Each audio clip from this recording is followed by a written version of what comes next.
Hello mga ka-vlog. Ito ang simbolo ng pagmamahal ng aso ko sa akin.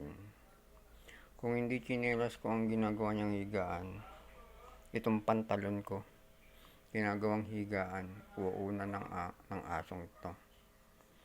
Ganyan mo malalaman kung gaano ka kamahal ng isang aso.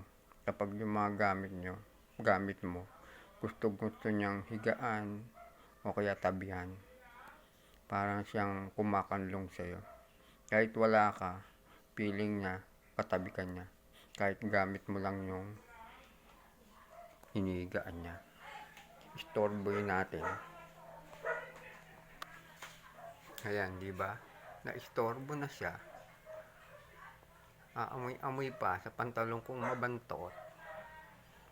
Yan lang mga ka-vlog. I-like, share nyo lang tong asong mapagmahal sa amo niya.